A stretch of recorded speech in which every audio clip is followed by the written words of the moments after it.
The first thing you probably don't need are things that come and go all the time. So if you remember back to fidget spinners, maybe the pet rock, or even just any trendy piece of clothing that you have that you can't wear after a while because it's out of fashion by then.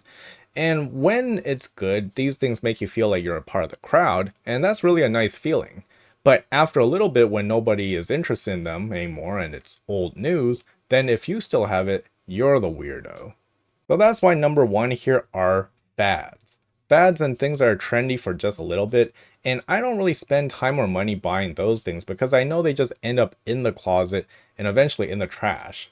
And as we're getting into this video, just know that these are the things that I'll probably never buy, but if they're important to you and you like them, then you go on and live your life. But do leave a comment below if I managed to inspire you to stop buying some of these things that are in the list. Now this next item is something that I was even worse at before than I am now. So even up to 2017, I was still using those old candy bar styled cell phones back from the 2000s. But even now, I never keep up with the newest models for anything. That goes for things like smartphones or cars. So you won't see me rushing to the Apple store to get the latest iPhone 10 or be at the car dealership placing an order for the newest 2019 Toyota Camry. And most of the time, I only upgrade to a new phone every 5 years or so nowadays. And that's usually because 5 years is about the time when it starts breaking. Either it doesn't charge right or something's wrong with the phone.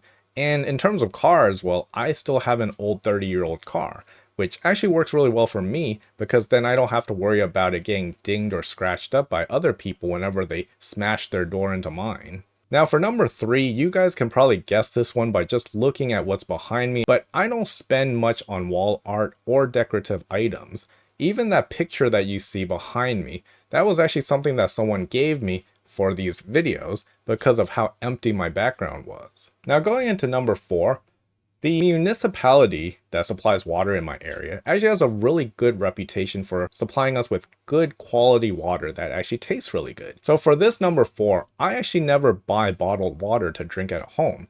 Instead, almost all of the water I drink is filtered tap water that comes out of my fridge. And even for long road trips, I just use this gallon-sized insulated water bottle that I bought about 5 years ago, and then I fill that up with ice and filtered tap water from my fridge and use that thing for most of the trip.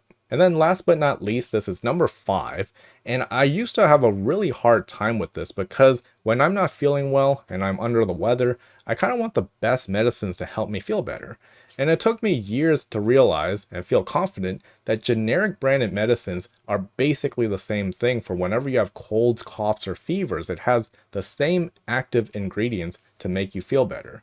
So these days, I only buy generic branded medicines unless those generics are not available. But I haven't actually encountered that yet. So this was a short video, but those are my 5 things. Let me know in the comments what you guys never buy, and please like and subscribe. Thank you for watching.